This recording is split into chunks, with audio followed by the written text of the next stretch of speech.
कि सज्जनों यहाँ जमुना किनारे आकर के इन गोपियों ने एक मंगल गीत गाया जिसको हम गोपी गीत कहते हैं। अपनी भावनाओं को कन्हैया के समक्ष रखा और कहा, आपके जन्म की वजह से ब्रजमंडल कृष्ण स्वर्ग से भी ज्यादा प्रिय बन गया। इंद्र लक्ष्मी भी ब्रज में वास करने को तरसती है। सौभाग्य से हमें ब्रज में वास मिला, आप हमें छोड़ के क्यों चले गए कृष्ण? क्यों? हमें छोड़ के मत जाओ कृष्ण। यदि हमें ऐसे ही विरह रूपी अग्नि में जला के भस्म करना था तो आपने हमें कालियानाग के विषैले जल से क्यों बचाया? मर जाने देते कृष्ण। पूरे ब्रज में आग लग गई, आपने उस दावा अग्नि का पान करके हम ब्रजवासियों की रक्षा क्यों की? क्यों बचाया हमें? काश उस समय हम समाप्त हो जाते, मर जाते तो हमें आज ये दिन देखना नहीं पड़ता कृष्ण। आज हमें इतनी पीड़ा नहीं होती, इतना कष्ट नहीं होता। हमें लगता है कि आपने हमसे कभी प्रेम किया ही नहीं। हम नहीं जानती कन्हैया कि आप हमसे प्रेम करते हो या नहीं। हम इतना जानती हैं कि हम आपसे बहुत बहुत प्रेम करती हैं।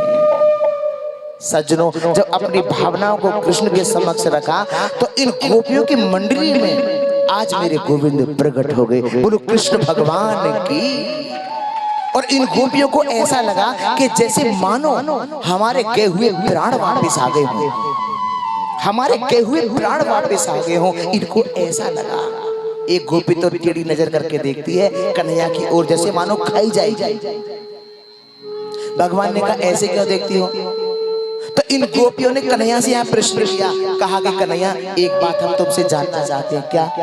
कि देखो, कुछ तो लोग ऐसे होते हैं जो प्रेम करने वालों से प्रेम करते हैं, ठीक है।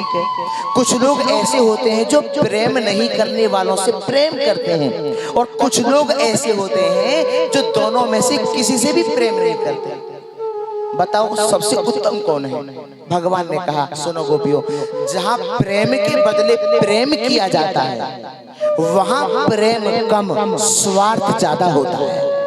और जहां प्रेम नहीं करने वालों से प्रेम किया जाता है वहां प्रेम भी है, धर्म भी है और सुख भी है। सुख हमें कोई प्रेम करे ना करे, पर हमें सबको प्रेम करना है, क्योंकि प्रेम सबसे बड़ा शस्त्र है, हथियार है। हाँ जी के ना जी?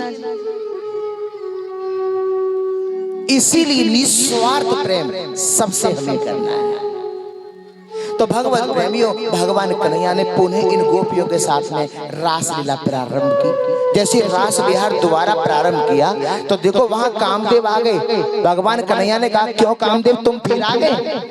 तुम क्या भूल गए मैंने तुम्हें शंकर के रूप में जला के भस्म कर दिया था, तुम फिर आ गए?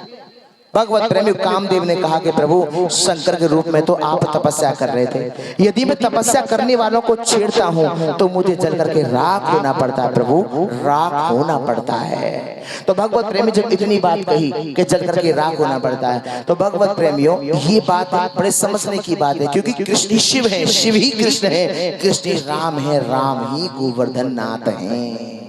हाँ जी, कहा भी है, सुनो कि जब शिव तीसर नयन उघारा, निरखत काम भयो जय सारा।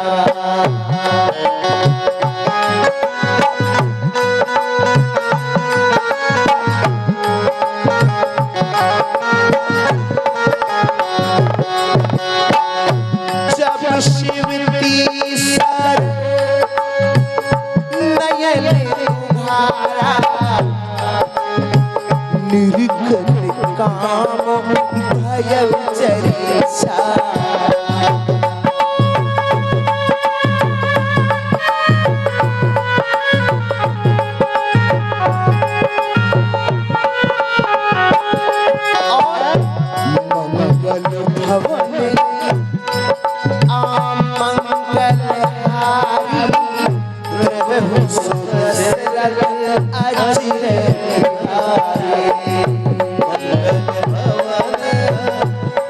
बलहारी प्रभु दशरथ अधीर बिहारी। मंगल भवन मंगल हारे द्रवहु सुदशरथ अधीर बिहारी।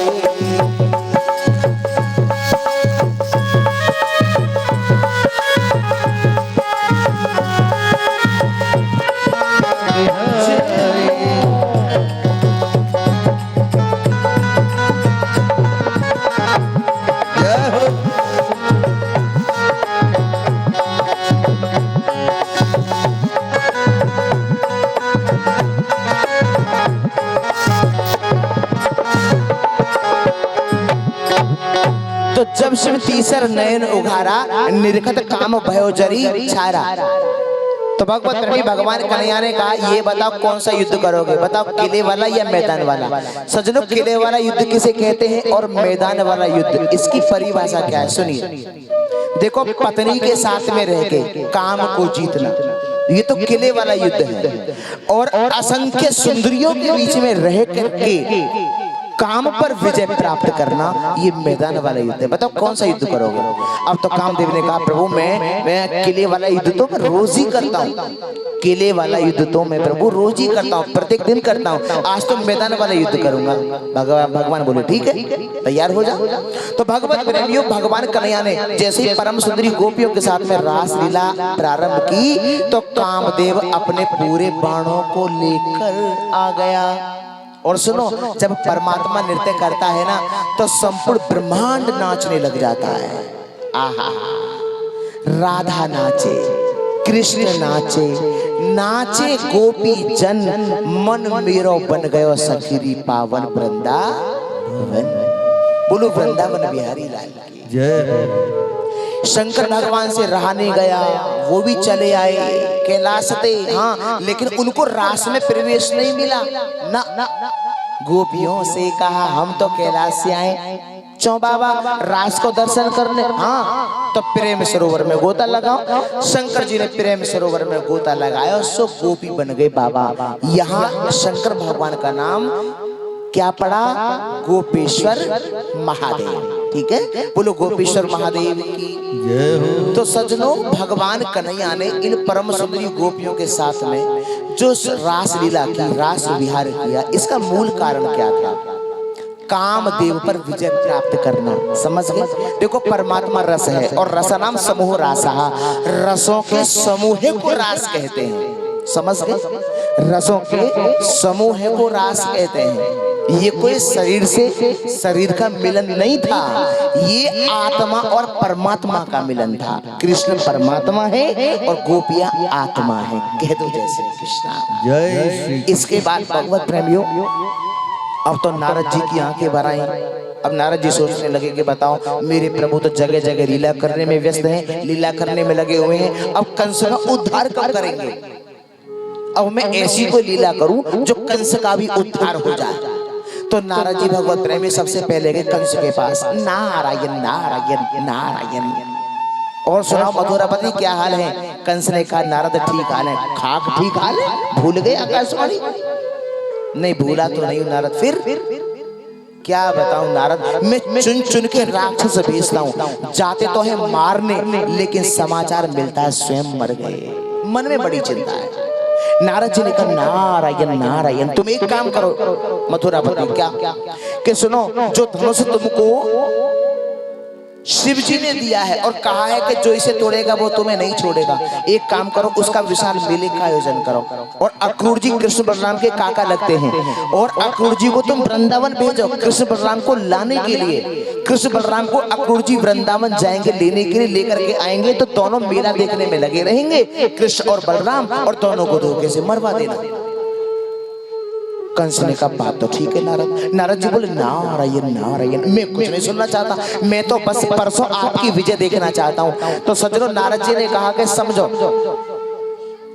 कंस ने कहा कि समझो कि महाराज कंस को विजय प्राप्त हो गई। नारद जी बोले ठीक है। अब नारद जी यहाँ से सीधे गए भगवान के पास और भगवान से जाके कहा प्रभु दुष्ट कंस को कब मारोगे। देखा, वहां तो कह के आए भगवान को कब मारोगे, है कि नहीं, और भगवान से जाके कह रहे हैं दुष्ट कंस को कब मारोगे। जरा सोचिए, कुछ लोग ऐसे होते भी हैं कि मेरे मुंह पे दूसरे की बुराई और तुम्हारे मुंह पे मेरी बुराई। हाँ जी के ना जी, हाँ, परंतु ऐसे लोगों से बच कर रही हो। अच्छा, ऐसे लोगों को भलो कबू ना हो, हाँ,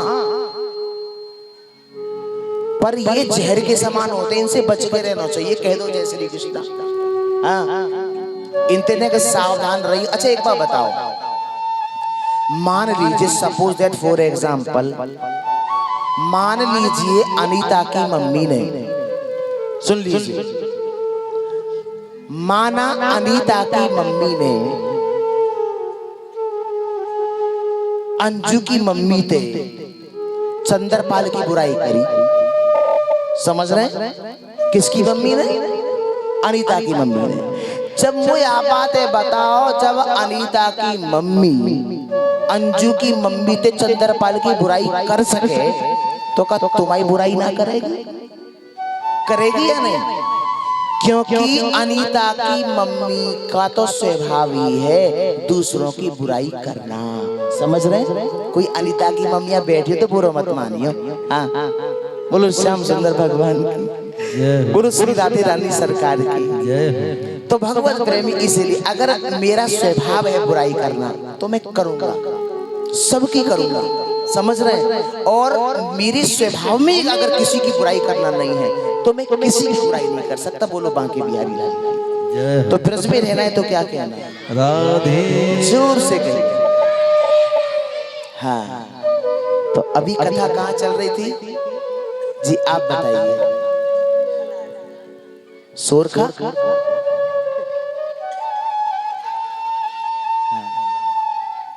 अब बताइए।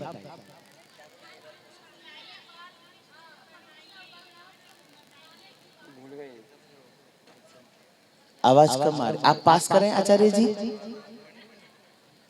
बहन जी जो कह रही थी वही बताइएगा, अपनी बात नहीं करनी है जी। अच्छा जी, ठीक है, आपने भी कृष्ण बलराम की बात बताई। अच्छा बेटा आप बताओ कहाँ चल रही कथा अभी? आपसे पूछ रहे हैं। हाँ नहीं संकोच बताओ। हाँ हम तुम्हारे भैया ही तो हैं। हाँ, अनीता की मम्मी की। नहीं सही बात है, बिल्कुल सही बात है। इस बिटिया के लिए जो करता है बात सही, बिल्कुल आपकी भी बात सही, आपकी भी बात सही, और उन बहन जी की बात बिल्कुल राइट। ठीक है, तो बोलो श्याम सुंदर भगवान की। आज हमारे परीक्षित जी कहाँ घूम रहे हैं?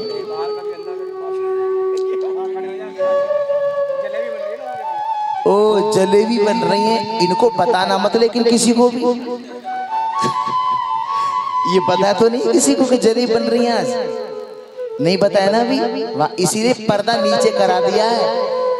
जलेबी की खुशबू यहीं तक आ रही है। लेकिन आपको पता चल गया वो ठीक है, लेकिन जो भी सुन रहे हैं ना ऊपर भी हॉर्न के द्वारा, वो भी किसी को ना बताएं कि आज कथा में जलेबी बनने वाली है। ठीक है, तो ब्रज में रहना है तो क्या कहना है? जोर से बोलेंगे एक बार और। तो भगवत प्रेमी नारद जी गए भगवान के पास और जाकर के कहा कि प्रभु दुष्ट कंस को कब मारोगे? तो भगवत प्रेमियों, भगवान ने कहा कि नारद मैं कौन होता हूँ मारने और बचाने वाला? अरे भाई जीव जैसा कर्म करता है वैसा ही फल भोगता है। कि को ना काहू सुख दुख करी दाता, निज कृत कर्म भोगे सब भ्राता।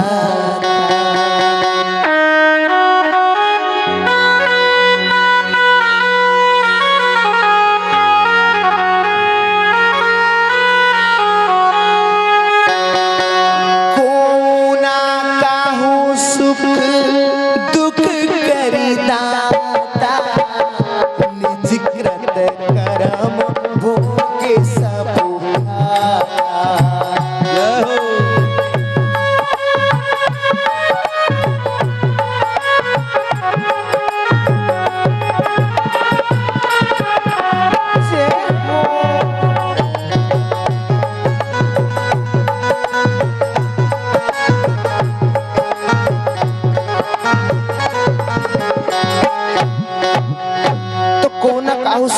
करी दाता और निज कृत कर्म भोग सबू विराता। तो भगवत प्रेमी ये बात कही भगवान ने कि मैं कौन होता हूँ मारने और बचाने वाला। नारद जीव जैसा कर्म करता है वैसा ही फल भोगता है। ये तो सुनिश्चित है कि कंस का पाप का घड़ा भर चुका है और अब उसका फूटना सुनिश्चित है। पाप का घड़ा तब तक नहीं फूटता जब तक भरता नहीं है। बड़े समझने की बात है, ध्यान रखना, बड़े समझने की बात है। जो लोग पाप कर रहे हैं गांठ बांध लीजिएगा। अभी सोच रहे हैं कि अरे वाह हमने तो कल भी पाप किया, आज भी पाप किया, कल भी करेंगे, कल भी किया, परसों भी किया था, लेकिन हमें तो कुछ भी फल मिला नहीं। मिला इसलिए नहीं है क्योंकि अभी घड़ा भरा नहीं है, और जब भर जाएगा तो छलकना शुरू हो जाएगा, मतलब फूट जाएगा। बोलो कृष्ण भगवान की। ठीक है, अब बात पुण्य कर्मों की भी आती है। पुण्य कर्म आप करते रहिए। कुछ लोग सोचते हैं गुरु जी पता ना हम तो बतेरी सेवा करें, अभी कथा भाई वहाँ पे जन्माष्टमी हमने बड़ी सेवा करी, कुछ भी ना मिलो, हमें मिलेगा कब? जब वो पुण्य का जो घड़ा भर जाएगा तो फिर उसमें से आपको फल की प्राप्ति होनी आरंभ हो जाएगी। कह दो जैसे इसलिए भगवान कभी किसी का मुकद्दर नहीं बनाते, अपना मुकद्दर हम स्वयं बनाते हैं। अगर भगवान हमारा मुकद्दर बनाते तो भगवान ये नहीं कहते कि को ना काहो सुख दुख करी दाता, निजकृत कर्म भोग सबू विराता। जैसी करनी वैसा फल, आज नहीं तो निश्चय कल। भगवत प्रेमियों, मैं कौन होता हूँ मारने और बचाने वाला। ये तो सुनिश्चित है कि कंस का पाप का घड़ा भर चुका है और नारद अब उसका फूटना सुनिश्चित है। तो ये बताओ नारद, हमसे कह रहे हो मामा कंस के बारे में और मामा कंस से कहे कि आयो हमारे बारे में, है ना? ऐसे ही है ना? नारद जी बोले प्रभु क्या बताऊं, आप तो भली भांति जानते हो मैं वही काम करता हूँ जिसमें पूरी प्रजा का हित चिंतन रहता है। भगवान से आज्ञापित होकर नारद जी चले गए। इधर अक्रूर जी को कंस ने रात्रि में बुला लिया और कहा सुनो अक्रूर जी, कहिए महाराज वृंदावन जाओ। किस लिए? कृष्ण बलराम को लाने। क्यों? हम विशाल मेले का आयोजन कर रहे हैं। अच्छा, तुम कृष्ण बलराम को लेकर वृंदावन से आओगे और दोनों कृष्ण बलराम मेला देखने में लगे रहेंगे और दोनों को धोखे से मरवा देंगे। अक्रूर जी मनी मन सोचने लगे कि यह दुष्ट के मन में कृष्ण बलराम को लाने की बात कैसे जाती है। और अक्रूर जी ने कहा कि महाराज सोचने से कभी कुछ नहीं होता, व्यक्ति को कर्म करना चाहिए। कंस ने कहा ये बताओ कि कृष्ण बलराम को लेने जाओगे या नहीं? अगर नहीं जाओगे तो तुम मेरे स्वभाव से परिचित हो। परिणाम ये हुआ सज्जनों, अक्रूर जी ने रात को ही रथ को सजा लिया। क्यों? अगर मैं नहीं गया तो ये दुष्ट मुझे मरवा देगा। और अक्रूर जी ने अपने रथ का मुख वृंदावन की ओर कर दिया। भगवत प्रेमियों, मथुरा से वृंदावन पहुंचने में ज्यादा समय नहीं लगना था, लेकिन सायंकाल हो गया। कहीं जलाशय है तो घोड़े जल पीने में तन्मय हो गए, कहीं घर हरी हरी घास है तो घोड़े घास चरने में तन्मय हो गए। सायंकाल पहुंचे, कृष्ण बलराम गैया मैया को चरा के घर लौट रहे और जैसे अक्रूर जी को देखा तो कृष्ण और बलराम कहने लगे काका जी आगे, काका जी आगे, काका जी आगे, काका जी आगे। अब जैसे कहने लगे तो अक्रूर जी कृष्ण बलराम को प्रणाम करने को दौड़े। भगवान ने कहा काका आप हमें प्रणाम करते हो, आप हमारे काका हैं, हमको आपसे प्रणाम करना चाहिए। अक्रूर जी ने कहा लाला यही तो तुम्हारा नाटक विचित्र है कन्हैया, किसी को तुम काका बनाते हो, किसी को बुआ बनाते हो, लेकिन ये कैसे भूल जाते हो कि सबके परवावा तो केवल आप हो, केवल आप हो। ये कैसे भूल जाते हो? अब भगवत प्रेमी अक्रूर जी ने कहा इन बच्चों को शांत कर दीजिए। अक्रूर जी ने कहा कन्हैया ये तो बताना आवश्यक नहीं है कि मैं यहाँ क्यों आया हूँ। भगवान कन्हैया ने कहा काका मैं जानता हूँ मामा कंस ने हमको बुलाया है मारने के लिए, मैं चलूंगा काका, लेकिन ये किसी को भी जरा भी विदित नहीं होना चाहिए कि मामा कंस ने हमको मारने के लिए बुलाया है। मैं चलूंगा, अगर किसी भी ब्रजवासी को ये जरा भी पता लग गया तो काका ये सब ब्रजवासी मेरी याद में रो रो के अपने प्राणों को तज देंगे। अब बातें हुई, बातें होने के पश्चात कृष्ण और बलराम अक्रूर जी को घर लाए। नंद बाबा से मिलना हुआ, मैया यशोदा से मिले। मैया यशोदा ने अपने हाथों से सबको भोजन बनाया और पवाया और सबको भोजन पवाने के बाद में मैया यशोदा भोजन की थाली जैसे ही लेके बैठी, पहला गिलास मैया ने उठाया था और जैसे ही उठाया और कृष्ण बलराम को ले जाने की बात जैसे मैया यशोदा ने सुनी है तो सजनों मैया यशोदा के हाथ से वो गिलास छूट गया और मैया रोती हुई कहने लगी, सुनो, अगर किसी को भी मेरे प्राणों की आवश्यकता हो तो मैं दे सकती हूँ, ले लो, लेकिन अपने कन्हैया को अपने से जुदा नहीं कर सकती। नंद बाबा बोले, रो क्यों रही हो देवी, हैं? रो क्यों रही हो? अरे कभी तो ये जाएंगे। अक्रूर जी बता रहे हैं कि मथुरा में विशाल मेले का आयोजन लगा है और ये मेला देख के दोनों वापस चले आएंगे। अगर ऐसी कोई बात है तो मैं कन्हैया के सखाने के संग पहले प्रस्थान कर जाता हूँ, रो मत, भोजन करो। देवी देवी देवी तुम भोजन ग्रहण करो। भोजन ग्रहण नहीं किया, भोजन की थाली को उठा के अलग रख दिया। सब अपने अपने कक्ष में चले गए, सब सो रहे हैं। रात भर मैया यशोदा को नींद नहीं आई।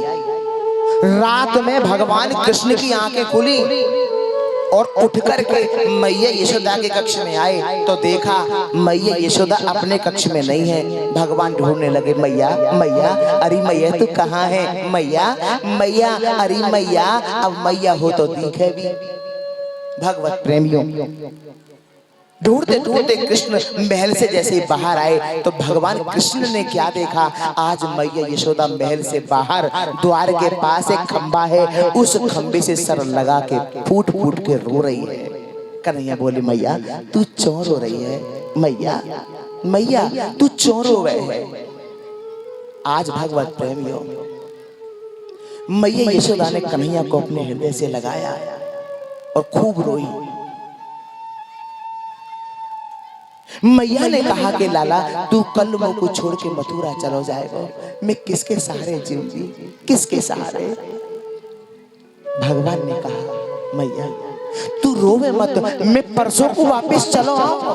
मैया ने कहा, अच्छा तू परसों की बात करता है, अगर पल भर को भी मेरी आंखों से तो नेक भी ओझल हो जाए तो मुझको कितनी चिंता होने लगे। ए लाला तू मुझको छोड़ के मथुरा मत जा, मथुरा मत जा। भगवान ने कहा, मैया रोवे मत। आज कन्हैया ने मैया को रोते हुए देखा तो कृष्ण भी खूब रोने लगे और रोते हुए कृष्ण कहने लगे, मैया सुनो,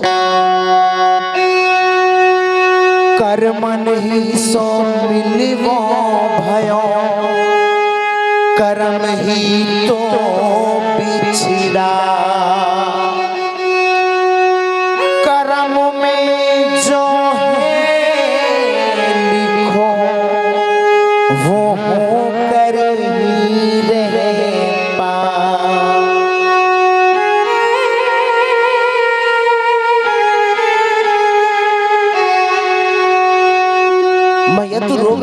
मैं परसों को वापस चलो आओ।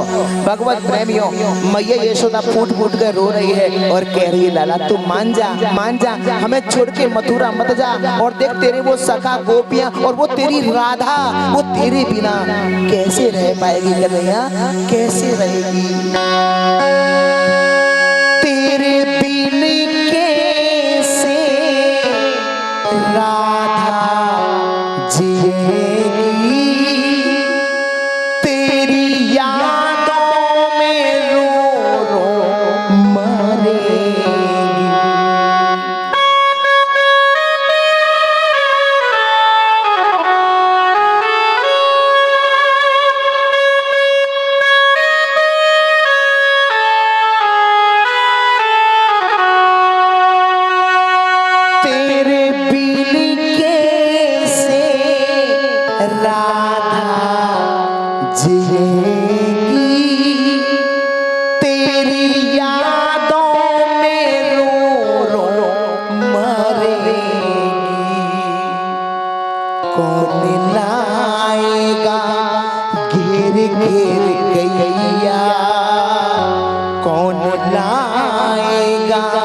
घेर घेर गैया तेरी रोवे यशोदा मैया।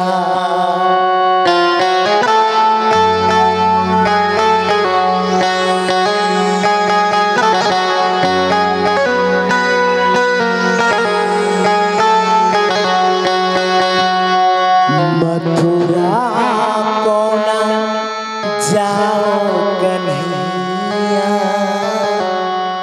मथुरा को ना जाओ कन्हैया, तेरी रोए यशोदा मैया।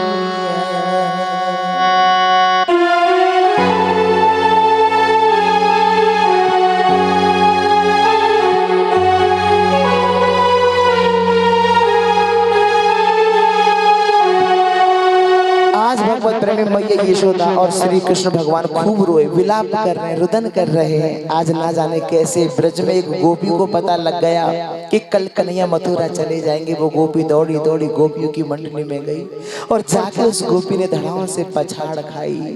बाकी सब गोपियां कहने लगी, क्या बात हो गई बहन, क्यों रो रही हो सखी, क्या बात है गई है। उस गोपी ने बताया, क्या बताएं सखी, जिस कृष्ण के साथ हमने हर पल व्यतीत किया, हम खेली कूदी बड़ी हुई, वो कन्हैया हमें छोड़ के कल मथुरा जा रहे हैं। मथुरा जा रहे हैं? हाँ कन्हैया, हाँ। सजनों उन गोपियों को ऐसा लगा कि जैसे अब शरीर में प्राण शेष नहीं है, प्राण शेष नहीं है। भगवत प्रेमी बेचारी सभी खड़ी खड़ी गोपियां गिर पड़ी और विधाता से हाथ जोड़ के बोली, विधाता आज तक हमने तुमसे कुछ नहीं मांगा, आज तक हमने तुमसे कभी कुछ नहीं मांगा, लेकिन आज मांगती हैं, मना मत करना विधाता। क्या मांगती हैं सुनो। श्याम सकारे जाएंगे, नैन मरेंगे रो,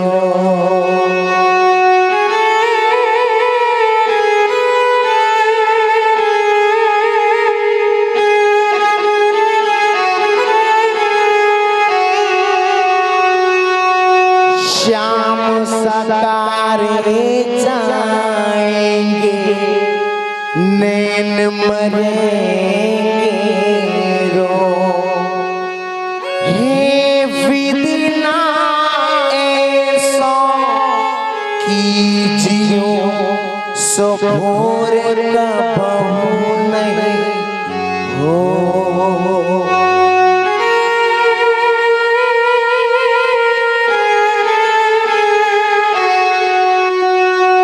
श्याम सकारे जाएंगे, नैन मरेंगे रोए, हे विधना ऐसो कीजियो, सो भोर कबहू ना हो। हे विधाता वो भोर कभी ना हो जिस भोर को होते ही हमारे प्राण बल्लभ हैं, जिनसे हम बेहद प्रेम करते हैं, वो कृष्ण हमें छोड़ के मथुरा ना जा सके। विधाता बस इतना दे दो, और हमने तुमसे कभी कुछ मांगा नहीं, आज मांगती हैं, बस हमारी ये मनोकामना पूर्ण कर दो विधाता, पूरी कर दो। भगवत प्रेमी धीरे धीरे करके पूरे ब्रज में समाचार पहुंच गया, और जिसको भी पता लगे वो दौड़ा दौड़ा नंद बाबा के महल के द्वार पे आके खड़ा हो जाए। सखाओं को पता चला, गोपियों को पता चला, राधा रानी को पता चला, सब द्वार पे आके खड़े हो गए। भगवान कन्हैया ने जैसे ही ब्रह्म मुहूर्त में अपने महल के द्वार को जैसे ही खोला तो क्या देखा, सखा खड़े हैं, गोपियां खड़ी हैं, राधे किशोरी खड़ी हैं, और सभी की आंखों से बनारे बह रहे हैं। एक तोक नाम को नन्ना सो सखा भगवान कन्हैया को कहने लगो, लाला कन्हैया भैया, मैंने सुनिए कि तू हमें छोड़ के मथुरा जा रहे हो। लाला तू कह देना ये बात सत्य नहीं है, ये बात असत्य है, बताना कृष्ण। भगवान कहने लगे, नहीं ऐसी कोई बात नहीं है सखा, मैं मथुरा जा रहा हूं। इतनी बात जैसे कही तो तोक नाम को सखा रोने लगो, कहा लाला तू का जाने ना, मेरे जीवन में तो बचपन से ही गरीबी है लाला, मैं तो तेरी रोटी में ते आधी रोटी खा लेता और तेरे सहारे अपना जीवन यापन कर लेता। अब बता कन्हैया तू मुझको छोड़ के मथुरा चलो जाए, तुम्हें किसके सहारे जीवो, हमें छोड़ के मत जाओ कृष्ण, मत जाओ। आज तोक नाम के सखा को कन्हैया ने अपने हृदय से लगाया, अंक में भर लिया, खूब रोए खूब रोए। तोक नाम के सखा ने कहा, लाला मैं तेरे हाथ जोड़ूं, तू मुझ छोड़ के मथुरा मत जा कृष्ण, मत जा। मधु मंगल ने कहा कन्हैया, अगर हमसे कोई खेलने में गलती हो गई हो,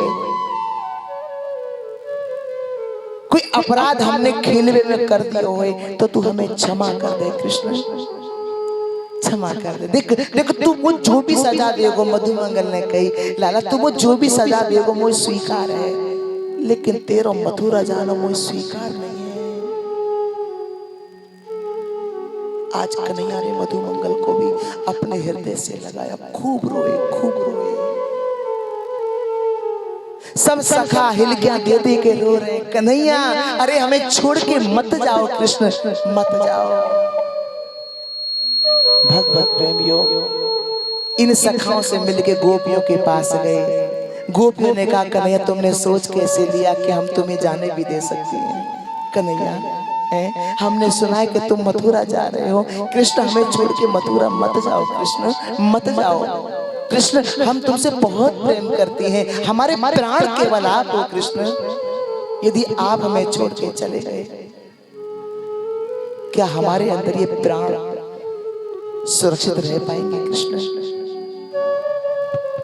कन्हैया चारों ओर दृष्टि घुमा घुमा के देख रहे हैं, जैसे पीछे को दृष्टि घुमाई है, देखा है तो राधे किशोरी सबसे पीछे खड़ी है और आंखों से पनारे बह रहे हैं। एक गोपी ने कृष्ण का हाथ पकड़ लिया था, राधे किशोरी को देखते ही कृष्ण राधे की ओर जाने लगे तो वो गोपी कहने लगी वाह, हाथ छुड़ावत जात हो निर्बल जाने के मोह है, हाथ छुड़ावत जात हो निर्बल जाने के मोह है।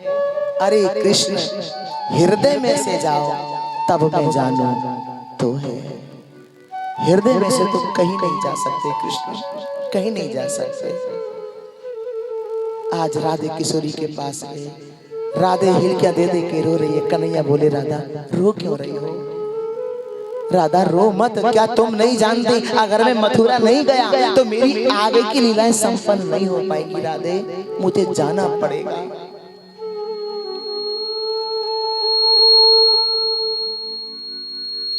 जब राधे किशोरी का रोना बंद नहीं हुआ तो कृष्ण कहने लगे राधे हमारे बीच में जो भी कुछ हुआ उसे बचपन का खेल समझ के भूल जाओ, जो भी हमारे बीच में हुआ उसे बचपन का खेल समझ के भूल जाओ, और हो सके तो राधा मुझे भी भूल जाओ। बंधुओं, जितनी सहज भाव से ये बात कन्हैया ने राधे किशोरी से कही, राधे किशोरी के हृदय पे इतनी जोर से गिरा जैसे कोई पत्थर गिरता है।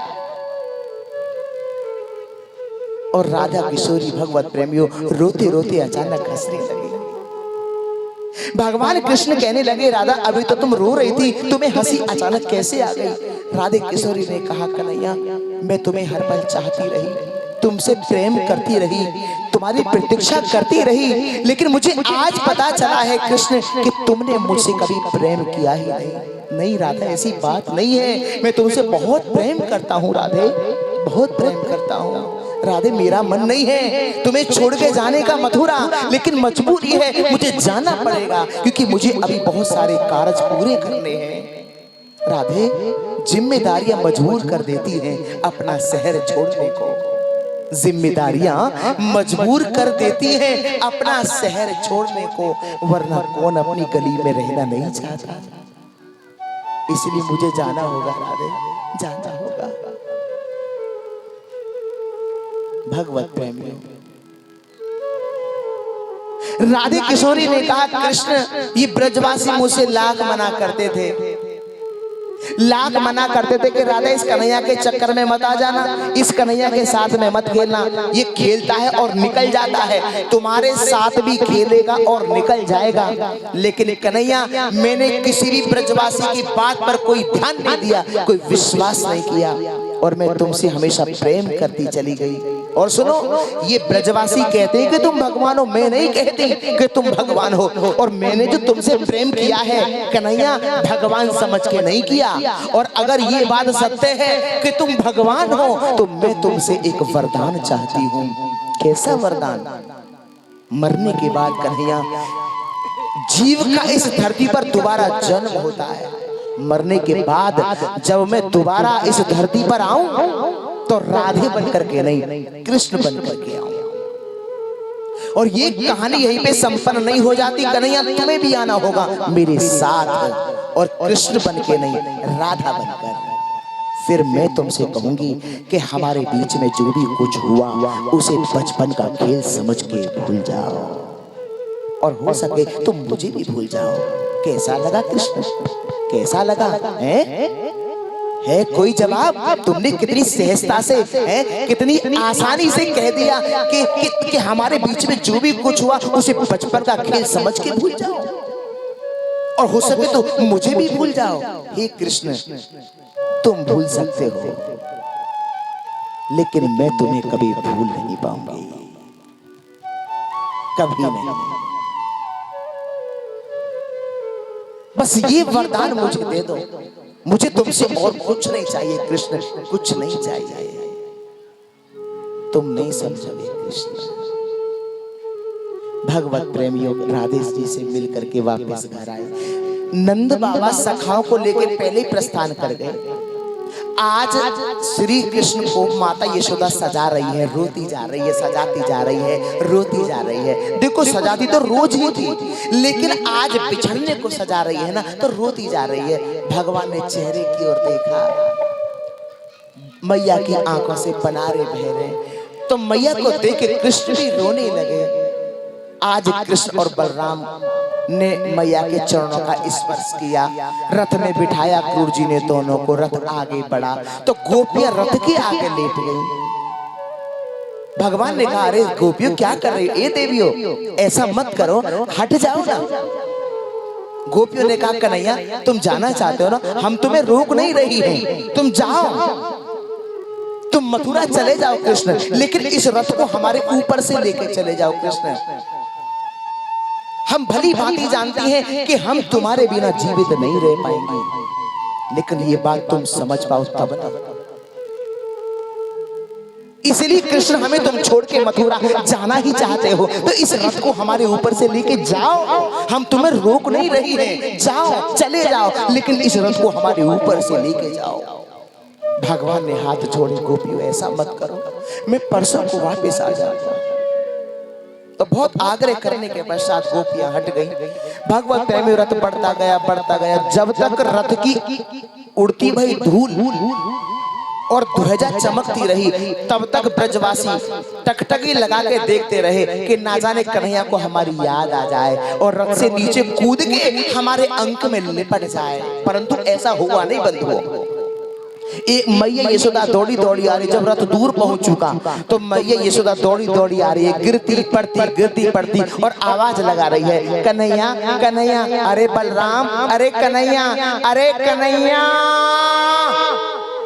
कृष्ण बलराम ने जैसे पीछे को मुड़ के देखा तो मैया यशोदा दौड़ी दौड़ी आ रही है। दोनों कृष्ण बलराम रथ से नीचे कूद पड़े और मैया यशोदा के अंक में लिपट गए और कहने लगे, मैया तू चोर हो रही है, मैया तू चोर हो गए है, मैं परसों को वापस आ जाऊंगा। मैया ने कहा, लाला मैं तुमको रोकने ना आई हूँ, मैं रोकने ना आई हूँ। अरे मैं कौन होती हूँ तू रोकने वाली? मुझको तो आज पता चलिए कन्हैया तुम मेरे पुत्र नहीं हो, तुम तो देवकी नंदन हो कृष्ण, देवकी नंदन हो। लेकिन कन्हैया मैं मैया होने के नाते नहीं, एक ब्रजवासी, एक गोपी होने के नाते तोते बस इतना निवेदन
ओह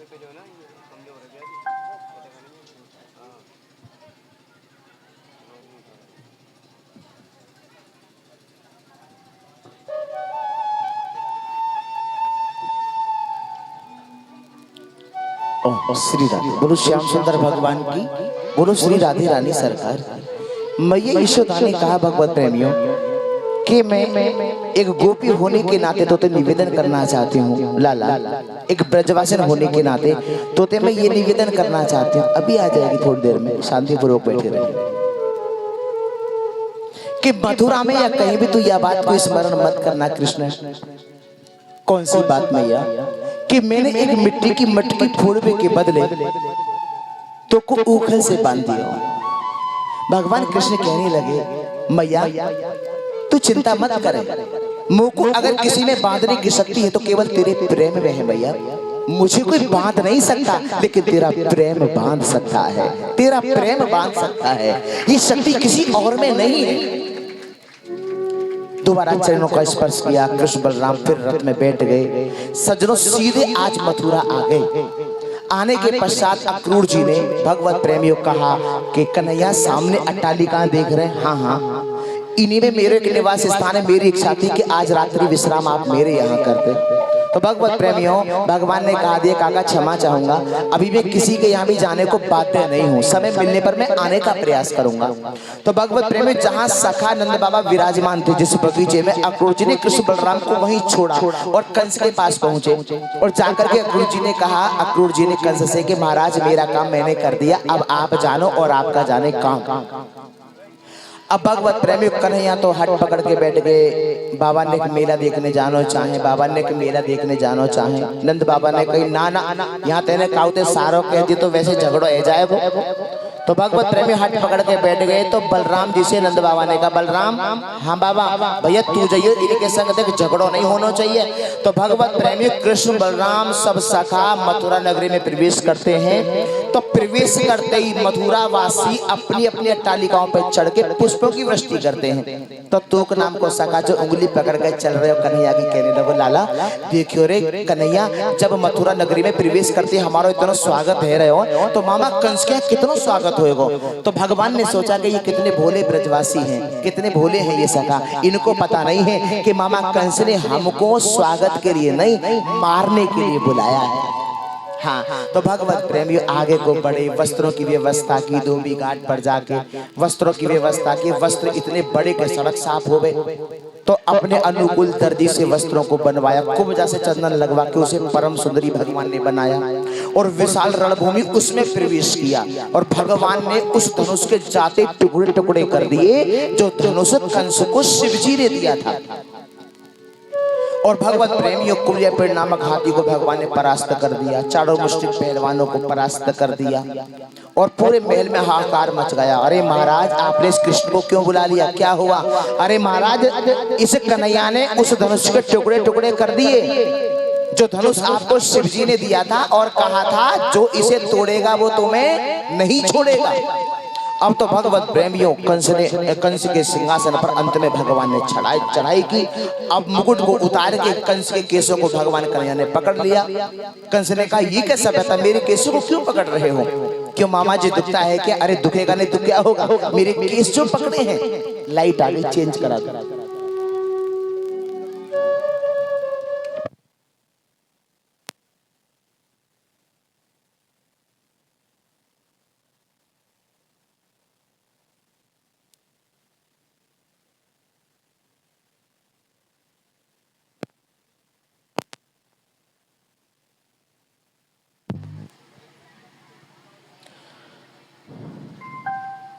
ओम ओम श्री राधे, बोलो श्याम सुंदर भगवान की, बोलो श्री राधे रानी सरकार की। तो भगवत प्रेमी भगवान कन्हैया ने कंस से कहा कि मामा आप बड़भागी हैं, सौभाग्यशाली हैं और कहते हो कि केस पकड़ने से दुखता है। मामा वो दिन भूल गए कि मैया देवी के केसों को आपने पकड़ के रथ से नीचे खींच लिया था आकाशवाणी को सुन के हैं और मारने को उतारू हो गए थे और आज कहते हो कि केस पकड़ने से दुखता है। क्यों मामा जी वो दिन भूल गए? मामा आप बड़भागे सौभाग्यशाली हैं जो मैं तुम्हारे समक्ष खड़ा हूँ। मामा टकटकी लगा के मेरी ओर देखो, मैं तुम्हें मुक्ति दूंगा। और पलक झपकते ही भगवान कन्हैया ने कंस का उद्धार कर दिया, उद्धार कर दिया। बोलो श्याम सुंदर भगवान की। नाना उग्रसेन को राजगद्दी पे भगवान ने अभिषेक किया भगवत प्रेमियों, और अपने माता पिता वसुदेव और देवकी को कारागृह से मुक्त कराया। अब जैसे मुक्त कराया तो भगवत प्रेमी इसके पश्चात इतना ही नहीं, नंद बाबा सखाओं ने कहा लाला अब तो वृंदावन नहीं चलेगा। भगवान ने कहा कि आप लोग जाओ, मैं आने का प्रयास करूंगा। तो भगवत प्रेमी जैसे इतनी बात कही, अब आप जरा विचार करिए कि क्या बीती होगी नंद बाबा और सखाओं के हृदय पर। सब ब्रजवासी अपने वृंदावन आ गए भगवत प्रेमियों। ब्रजवासियों को पता चला कृष्ण नहीं आया, मैया यशोदा को पता चला कन्हैया नहीं आया। खूब रोई, खूब विलाप किया। सब ब्रजवासियों का रो रो के बड़ा बुरा हाल है। गैया मैया की ओर देखो तो उनकी आंखों से पनारे बह रहे हैं।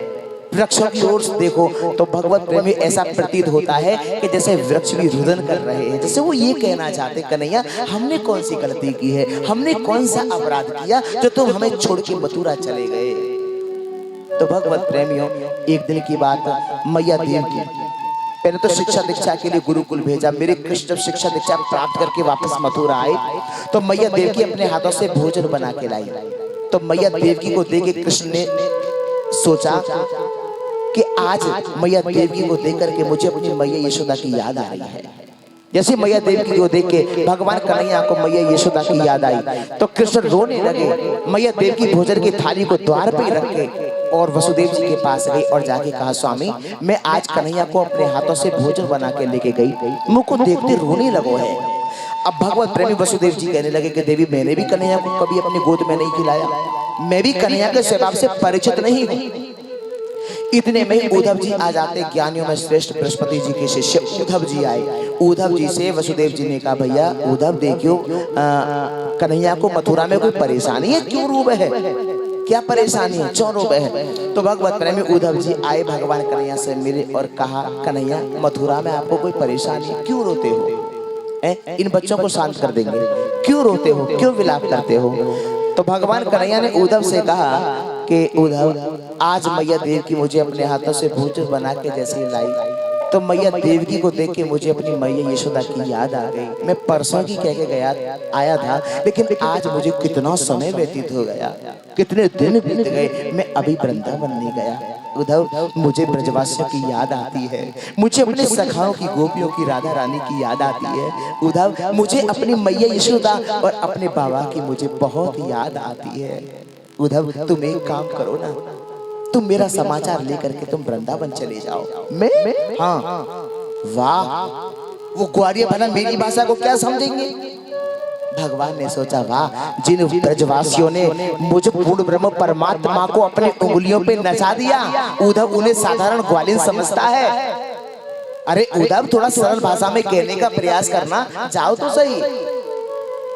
उद्धव ने कहा चला तो जाऊंगा लेकिन मैं 2 घंटे से ज्यादा रुकूंगा नहीं। भगवान ने बोला जाओ तो सही, ये तो वक्त बताएगा कि तुम 2 घंटे में आते हो, 2 दिन में आते हो या 2 महीने में आते हो।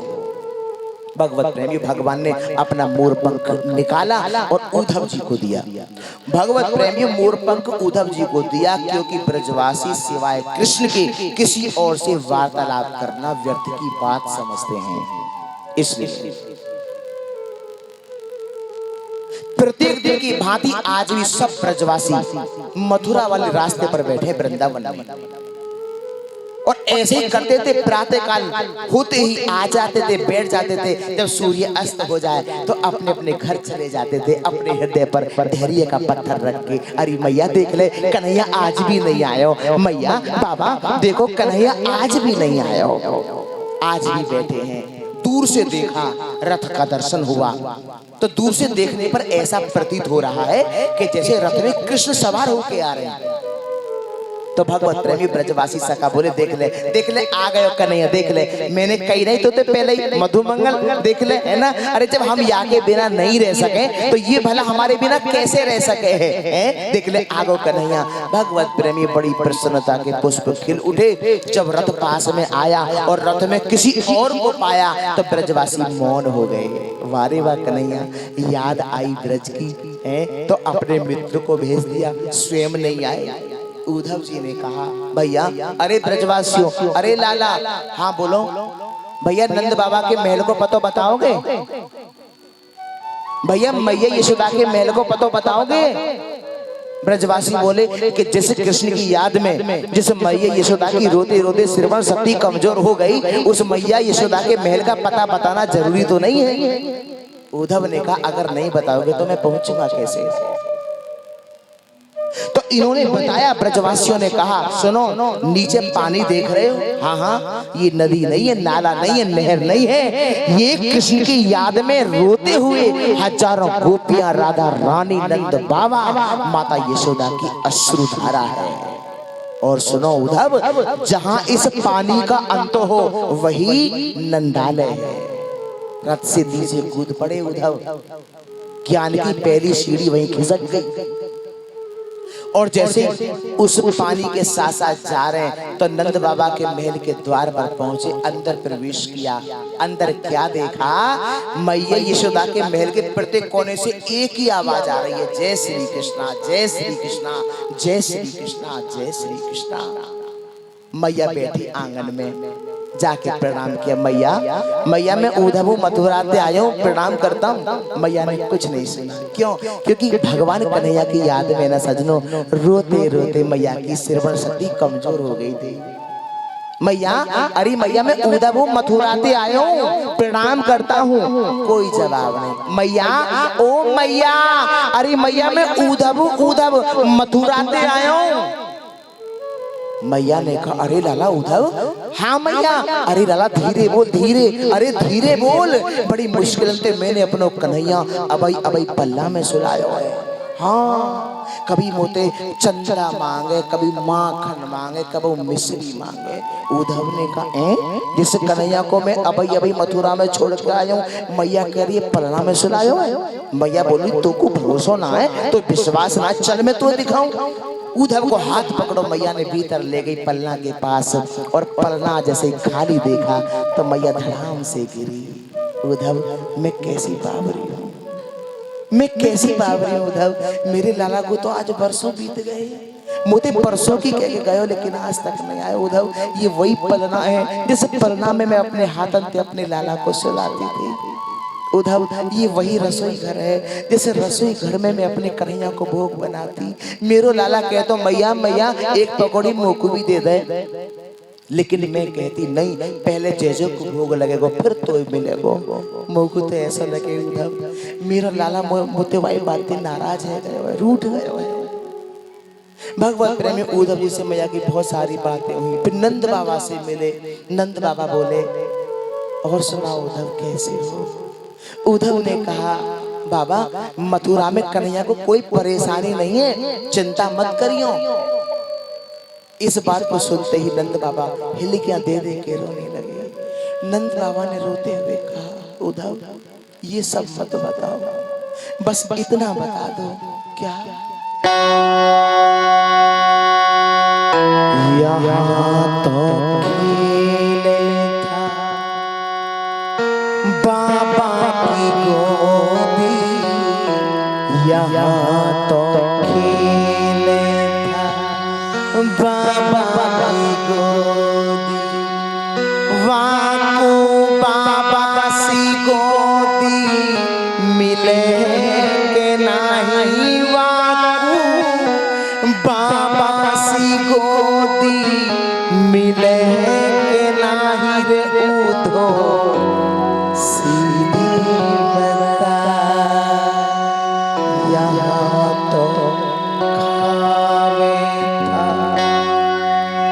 मैया से रोटी, यहाँ तो खावे था मैया से रोटी, वाको मैया सी रोटी मिले के नहीं, वाको मैया सी रोटी मिले के नहीं रे उधो सीधे बता,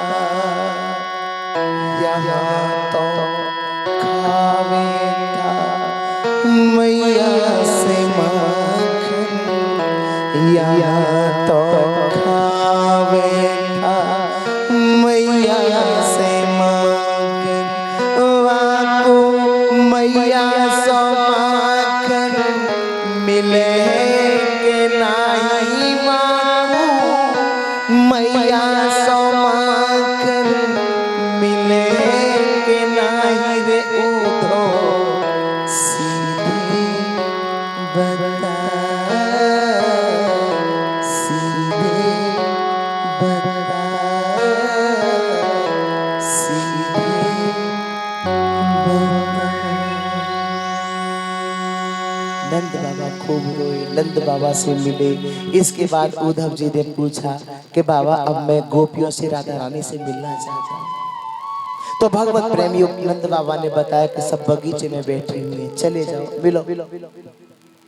तो भगवत प्रेमियों उद्धव जी गए। तो उद्धव जी मनी मन सोचते हुए जा रहे हैं कि जब मैं अपने आप को नंद बाबा से मैया यशोदा से प्रणाम करने के योग्य नहीं समझता तो मैं गोपियों से राधा रानी से प्रणाम कैसे करूंगा।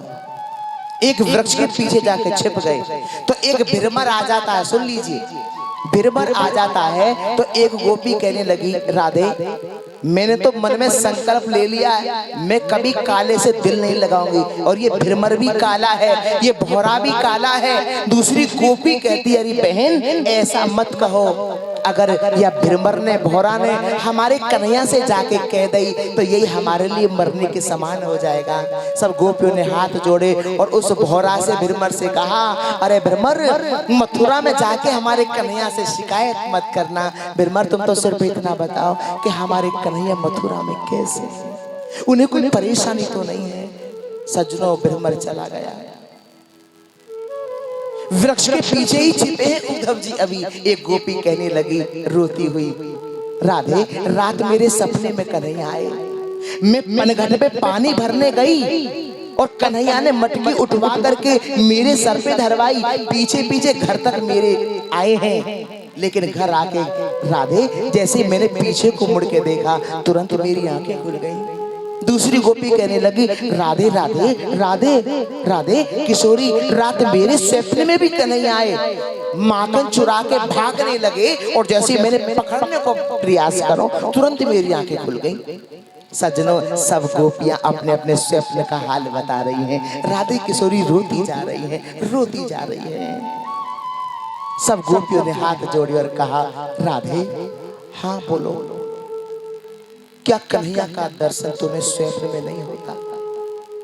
अगर होता है तो तुम बताती क्यों नहीं हो? राधे किशोरी ने कहा कि जिन गोपियों को जिन जिन सखियों को स्वप्न में मेरे कृष्ण का दर्शन होता है मैं उन गोपियों को प्रणाम करती हूँ, प्रणाम करती हूँ। अरे बहनों अरे सखियों, जिस दिन से मेरे प्राण बल्लभ श्री कृष्ण मुझको छोड़ के मथुरा गए हैं उस दिन से बैरन निद्रा भी उन्हीं के साथ चली गई है। नींद आती नहीं तो मैं स्वप्न देखूं कैसे, और जब स्वप्न देखूं नहीं तो मैं तुम्हें बताऊं कैसे, बताऊं कैसे? क्या कहूं बहन सखियों सुनो।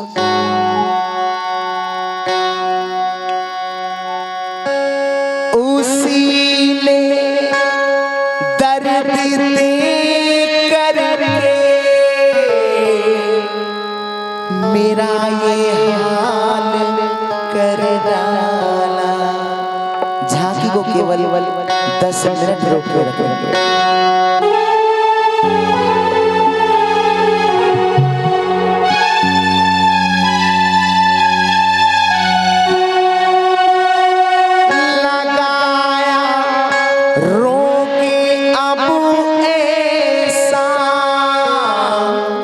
मुझे बेहाल कर डाला।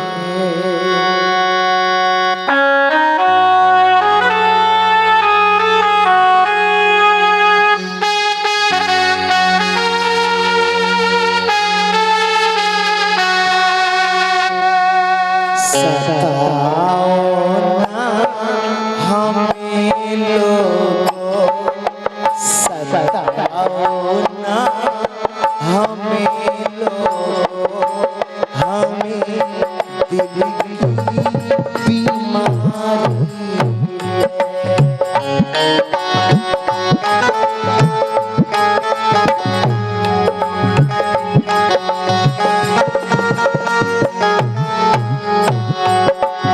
हमारा है दुनिया में, हमारा है दुनिया में वो बाकी बिहारी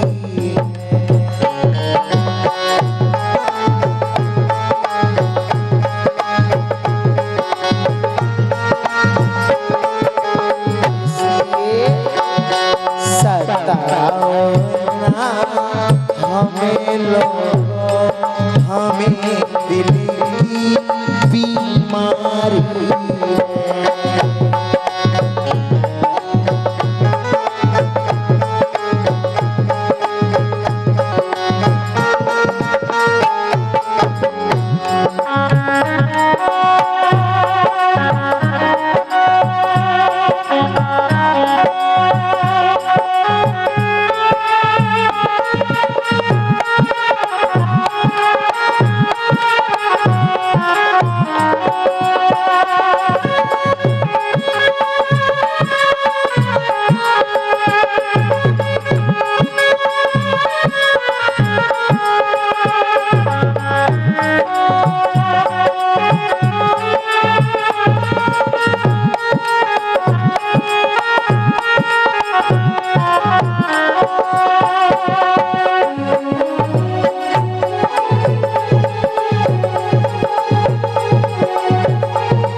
और क्या बताऊं, मेरे अपनों में है मोहन, मेरे सपनों में है मोहन,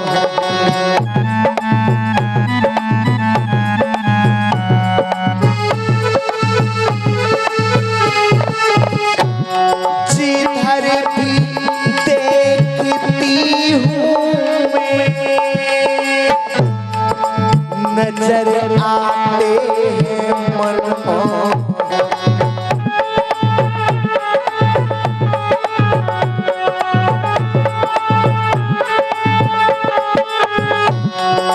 उसी के नाम की देखो, उसी के नाम की देखो चढ़ी मुझको कुमारी है, सताओ ना हमें लोगों, हमें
यही गम है कि अब तक देखने वो क्यों नहीं आया।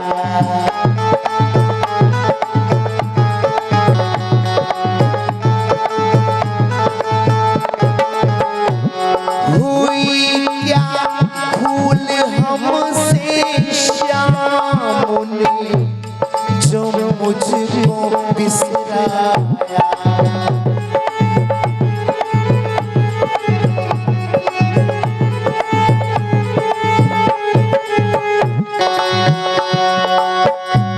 मैं तन्हाइयों में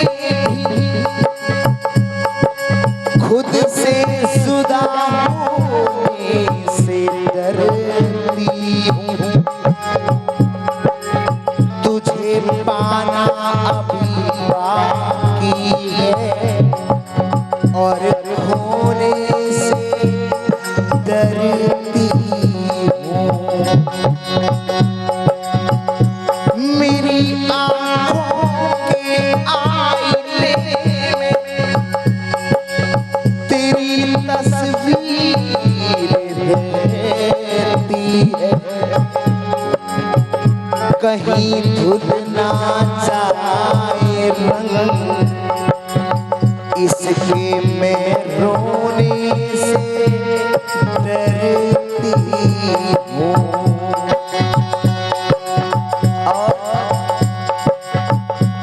मुझे नींदों में गुम पाकर कहीं चले जाओ ना तुम आकर। दिया जलता रहता है सारी रात और मैं सोने से डरती हूँ। क्योंकि कन्हैया कहीं तुम मुझे सुनता हो मुझे छोड़ के चले जाओ।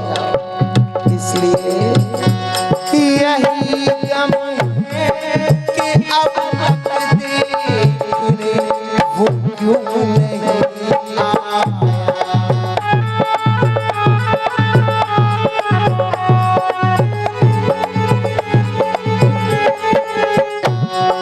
हुई क्या भूल हमसे शाम ने जो मुझको बिसराया।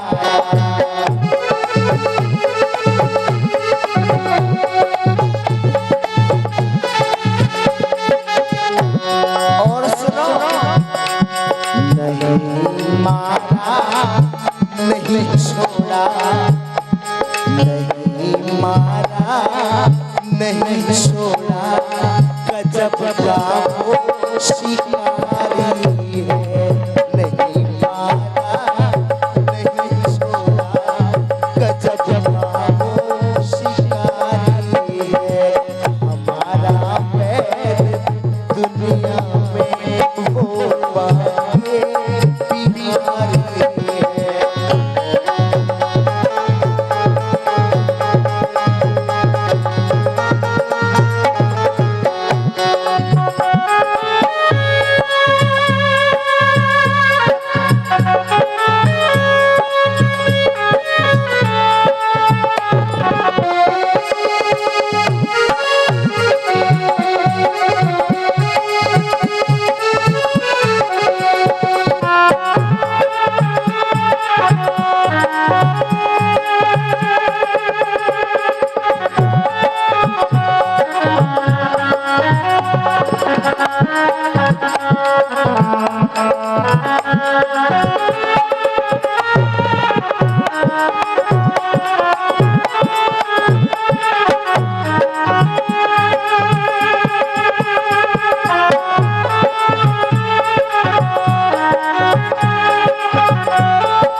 जाने कहाँ गया दिल बड़ा।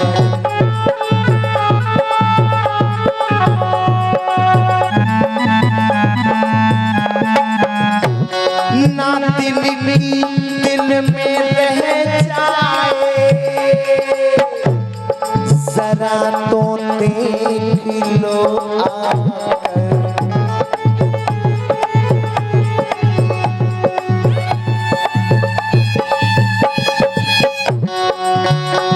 नब्ज एक बार तो देखो, नब्ज एक बार तो देखो, यही विनती हमारी है।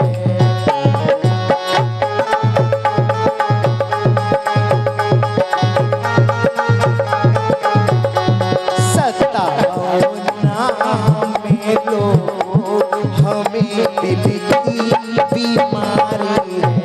हमारा वैद दुनिया में वो बातें बीमारी है। सताओ ना हमें लोगों, हमें दिल की बीमारी है।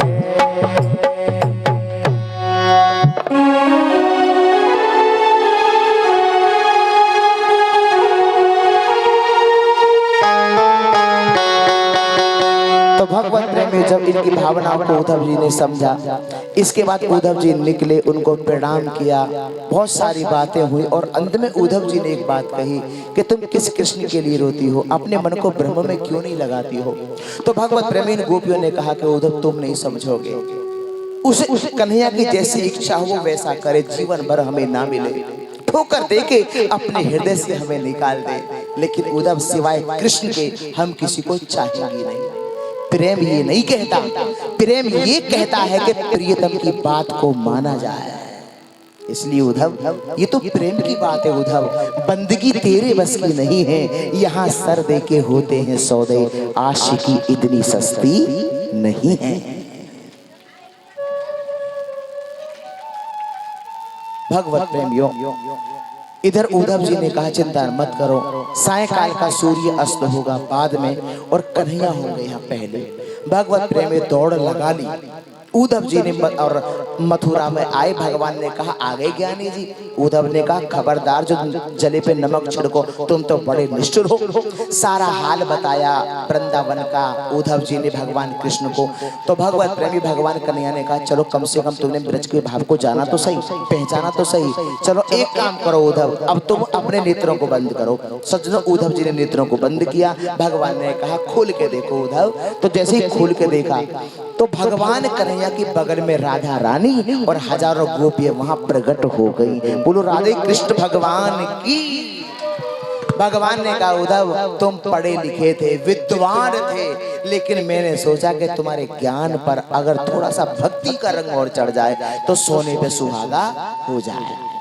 जब ये मेरे बिना नहीं रह सकती तो मैं भी इनके बिना नहीं रह सकता। कह दो जय श्री कृष्ण। जय श्री। इसके बाद रेवत की बेटी के साथ में भगवत प्रेमियों बल रेवती के साथ में रेवत की बेटी रेवती के साथ में बलराम जी को ब्याह है और द्वारका के राजा बन गए श्री कृष्ण। बोलो द्वारकाधीश भगवान की। भगवान कन्हैया ने सोचा कि भाई बड़े भैया को तो ब्याह है गए बलराम जी को रेवती जी के संग, अब ब्याह हमारा भी होना चाहिए।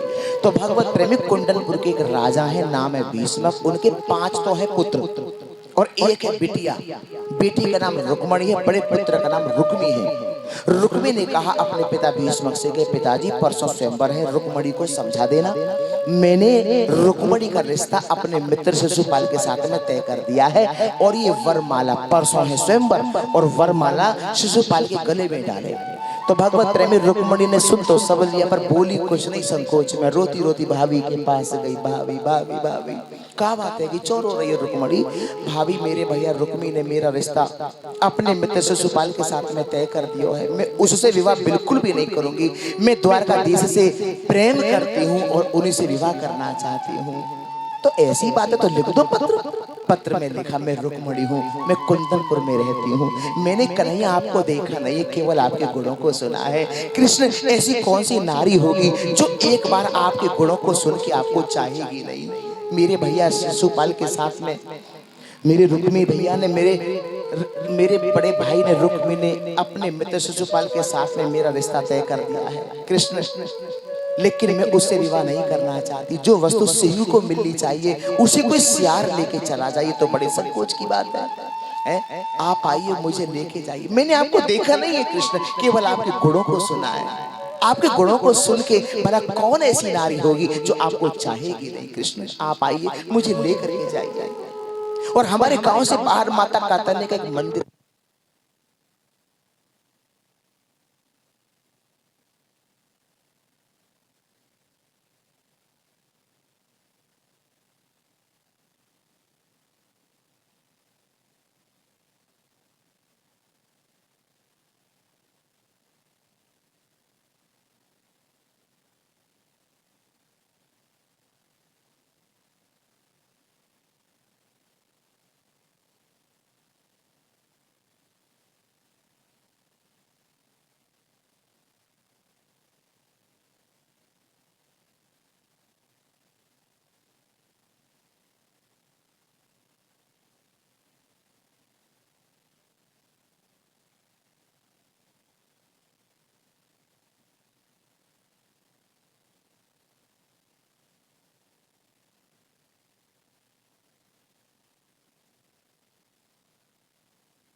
श्री राधे बोलो, श्याम सुंदर भगवान की बोलो, श्री राधे रानी सरकार की। तो भगवत प्रेमी माता रुक्मणी ने नीचे नोट लिख के ये चीज और लिख दी कि हमारे यहाँ जिस भी कन्या का विवाह होता है वो माता कात्यायनी के मंदिर में गांव से बाहर जाती है दर्शन के लिए। मैं अपनी सखी सहेलियों के साथ में वहीं जाऊंगी, आप वहीं आना और मुझे लेके जाना।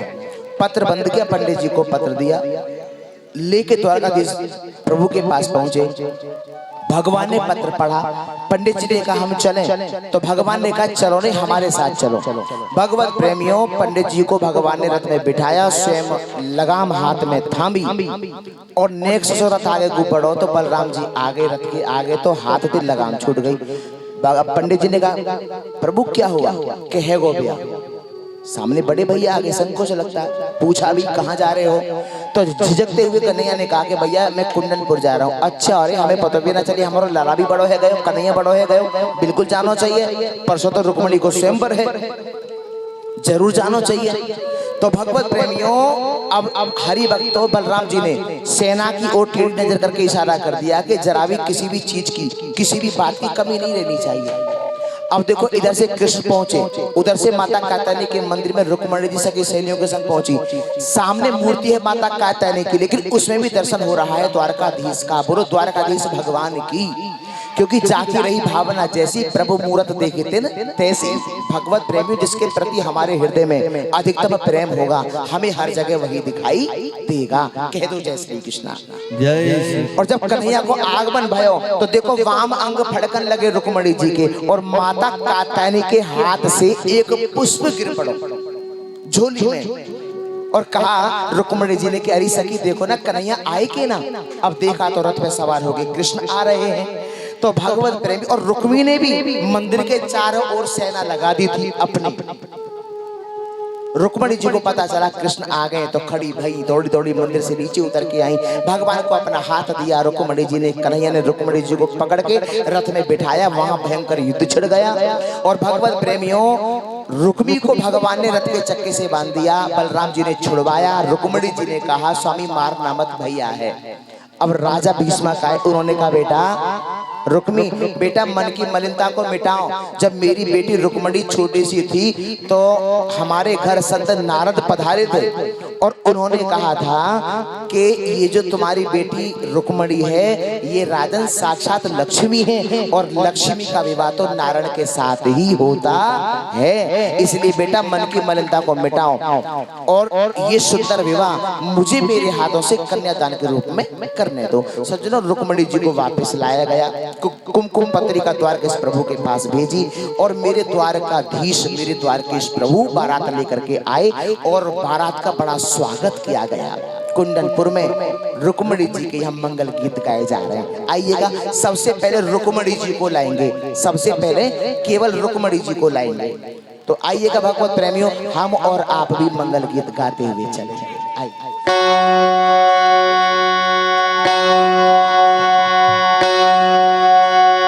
मंडप के बीच लाड़ों ने केस सुखाए।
हेवी मशीन है, इनको वोल्टेज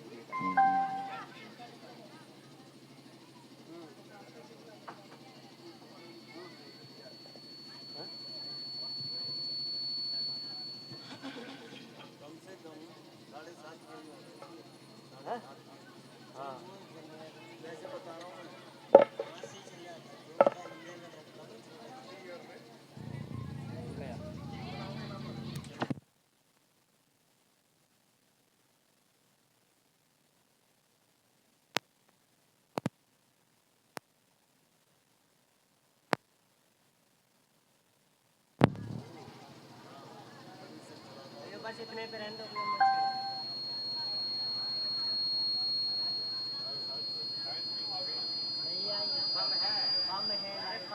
वोल्टेज कम आ रहा है। ओम ओम श्री श्री आत्मा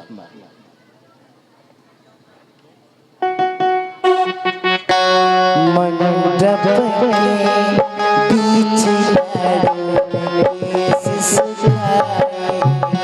मंडप के बीच लाडों ने केस सुखाए।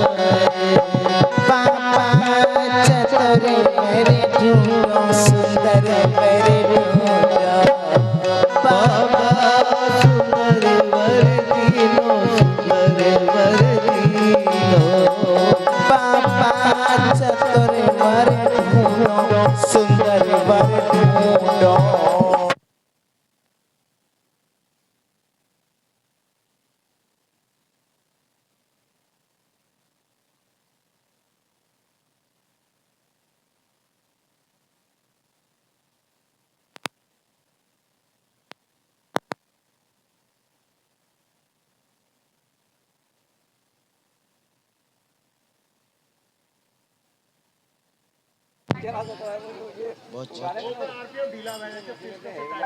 चलो ऐसा करते हैं, कोई बात नहीं, ऐसा है गीत गाई ना जाको गीते परेशानी है रही है। हाँ चलो कन्हैया जी को बुलवा, कन्हैया जी को बुलवा। हाँ बुलवा।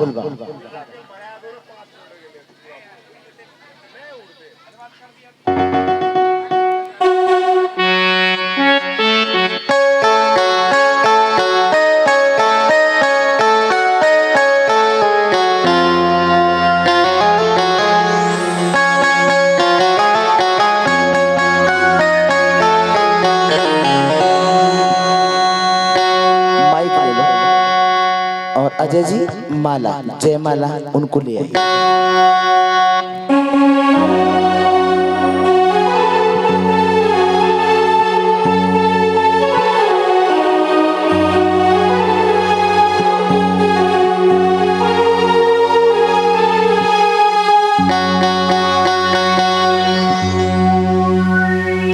अच्छा ये जयमाला